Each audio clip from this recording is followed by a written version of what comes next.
සම්මාන උළෙලක සාමාන්‍යයෙන් ජනප්‍රියම සම්මානය පිළිබඳව නම කියද්දි ඇහෙන නිරන්තර නමක් තමයි මේන්. මම ඉතින් අමුතුවෙන් කියන්න ඕනේ තිරක්ෂි. දැන් අද දවසේ රයිගම් ටෙල් සම්මාන උළෙලේ මේ ජනප්‍රිය සම්මානය වෙන කෙනෙක්ට ගන්න දෙන්නේ නැද්ද ඔයා? නෑ.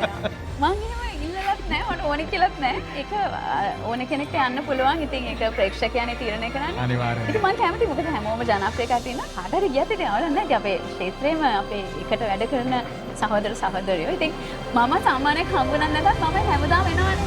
ඉතින් හැමදාම එනවා අපේ යාළුවන්ට අත්පුඩි ගහලා යන්නේ. ඉතින් ඒ සතුටෙම තමයි අදත් මං ආවේ. කවදාවත් මම සම්මාන බලාපොරොත්තු වෙන්නේ.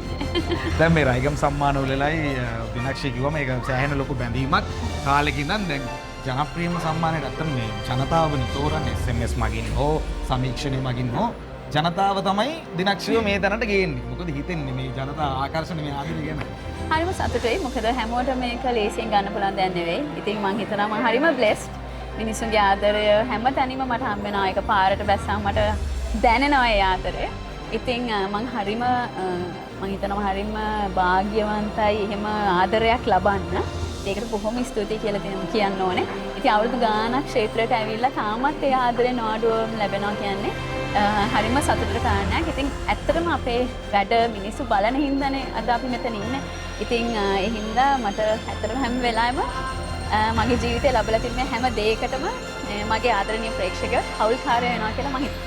අනිවාර්යයෙන්ම ඉතින් ජනප්‍රිය සම්මානය විතරක් නෙමෙයි හොඳම නිලිය සම්මානය වසර ගණනාවක් විනාගත්තු කෙනෙක්. ඉතින් ඒ නිසාවෙන් දැන් ටැලන්ට් එකයි වාසනාවයි කියන මේ හැමදේම බලපාලා තිනවා. බොහොමත්ම ස්තුතියි. අදත් ඔන්න සම්මානෙත් එක්ක රැයට ෆොටෝ එකක් ගන්න ලැබේවා කියලා අපි ප්‍රාර්ථනා කරනවා.